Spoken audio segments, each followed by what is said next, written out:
of this particular town in Kerry to talk to people at the time of the court situation. Got lots of similar responses from people in the community, i.e., you know, she was looking for it, she was drunk, she was look at the way she was dressed, all these myths, as if somebody would dress in a particular way to say, you know, come and rape me or sexually assault me. But about 2 months after the debate died down, she went back again, the same journalist, and people's attitudes had changed.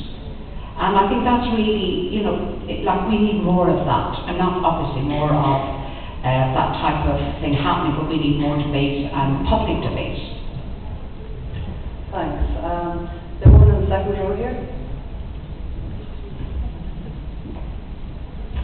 Thank you.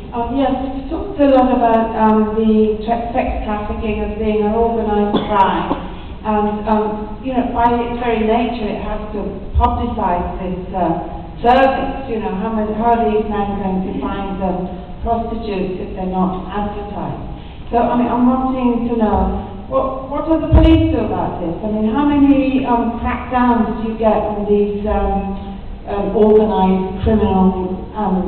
Organised, you know, as they are. And the other thing I wanted to know was that also with the domestic violence, I mean, how do the police actually protect the women and children who are being abused by men, and how much contact do you have with the police force? And the final thing is education of men. What do you think about castration of men? As a punishment. Okay, Sarah, would you take that? But maybe we just deal with the first part of it, and then, because I do want to bring in 3 or 4 other people, this is quite a lot. Just in relation to the trafficking and the policing of organised prostitution, what's very problematic at the moment is that the way prostitution is organised now has become much more hands-off. It's far more organised using mobile phone technology and the internet, whereas before you would have had, you know, a brothel, and what that requires then is very dedicated resources that literally go behind the scenes. So instead of going in, shutting down a premises, which does happen sometimes, but what usually happens is it's the women who end up criminalised. It takes a lot more time, patience and resources to go follow the money, follow who's actually behind it. You know, and there are some dedicated Garda resources, but they're not sufficient in that regard. So, and the other issue is that the 93 legislation, which has the penalties for brothel keeping and pimping and all those, the penalties are just derisory compared to the actual sums that these criminals make. So the incentive for the guards to actually take cases, you know, and invest a huge amount of money is fairly limited, and so we'd really like to see that legislation updated so that there's a greater incentive to put those resources in and shut down criminality. There is some interesting work taking place on a cross-border basis in Ireland as well, isn't there, where the police in the north are cooperating with the police in the republic in relation to organised crime. I mean, what we have seen is in the UK, there definitely, and including Northern Ireland, there definitely seems to have been more of a concerted effort to actually set up operations which start looking, you know, and building evidence of trafficking rings and chains, whereas and you see some very high-profile cases quite frequently being prosecuted, and more so in Northern Ireland in recent times. In Ireland, what we tend to see is that investigations often appear to be kicked off when the victim is recovered, and at that point, the victim is the witness. They're very bad witnesses, and the trafficker is gone, and so it makes it very problematic. So we definitely in Ireland, I think there is a far greater need to front-load the investigation into, you know, looking behind the scenes, looking at the internet and tracking those gangs. So I'd say there is probably a difference in the approach. Okay, I want to leave the other parts of your question, if you don't mind, because there's lots and lots of other people wanting to ask questions. The woman in the middle here, I haven't taken anybody from this section of the audience at all yet. Here, on the right. Kathleen Bouchot from Luxembourg. I was just wondering what the Catholic Church's involvement here. Do they have their own programs for this, and do they fund your programs or others like that?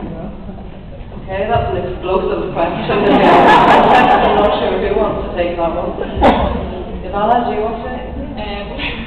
Yeah, the Catholic Church has a lot to do with sexual abuse in Ireland. Unfortunately, that's the sad reality, you know, and I think the Ellen mentioned I think we listed for you different reports that have been into institutional abuse perpetrated by clerics on children. So it's been an appalling history. But there have been, on the positive side, there have been programs implemented by the church, and there have been, and then funded victim support services and so on. So it's an ongoing issue, an ongoing process. Could I just say, in response to the last question also, one important part of the state's panoply of weapons or ammunition against brothel keepers and those making money out of prostitution is actually somewhat outside of the straightforward prosecution, and that is the Criminal Assets Bureau. So it's important to say that while the penalties for brothel keeping in the 93 Act are not enormous, as Sarah has said, a much greater deterrent and a much greater power the state has is through our civil structure, which is the Criminal Assets Bureau, which takes civil proceedings against those who are seen to have proceeds of crime. Civil proceeding doesn't have the same level of standard of proof as criminal courts. It's something that I know US policymakers have been to inspect because they think it's such an interesting model, because it works on drugs issues, on prostitution issues and so on. And in fact, the figure I gave you of 250 million that the Irish sex industry is worth is from a Criminal Assets Bureau investigation. So they have great power to seize assets and to forfeit assets where they can prove they're the proceeds of crime. And it's much easier for them to prove it than it is for the guards to prove brothel keeping or one of the 93 Act offences. It's just very briefly. In just relation to the Church of Abraham, is a lay-run organisation. Back 20 years ago, it was actually founded by two religious orders, and I think notwithstanding the very real and very public issues of in perpetration, Ireland does have quite a lot of civil and human rights organisations that have as their foundation, and particularly in terms of migrant support services in Ireland. And just as I think both Ellen and Margaret would be aware, as I am, that back in the 1970s the Church had a very much more dominant role in relation to these issues, and certainly in the early days of the women's movement in Ireland, bishops would have come out and said that feminists were intrinsically anti-Catholic because all they wanted to do was break up the family, so that, and in those days they got away with making those kind of authoritarian statements. Just maybe ask Margaret briefly, do you think that attitude has completely gone, or is there still a bit of it left? I think what has happened is the credibility of the Catholic Church has been very seriously challenged by the sex abuse that's been perpetrated by their own church.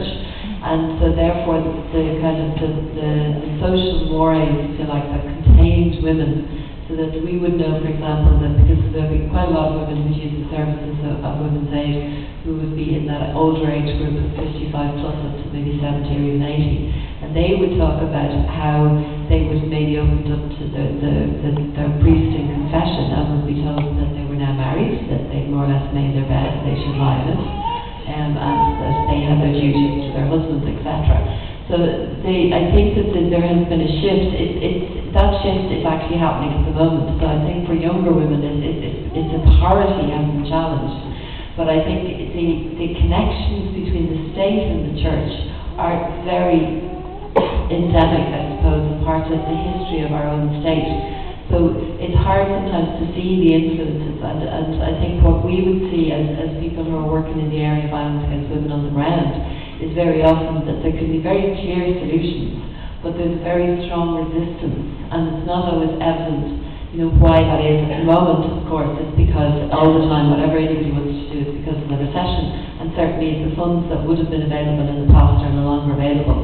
But there can be massive resistance to change, and I think it's really important to kind of trace where that's coming from. Because of those links we think between the church and the state, is that you tend to get a state that is very conservative in its thinking and that has mirrored the thinking of the church, and sees the kind of the developments that are coming from NGOs as something as a challenge to them, and rather than working in partnership as equals, are very often very resistant to the ideas and try to exclude them and keep them out of the kind of developments that are moving forward.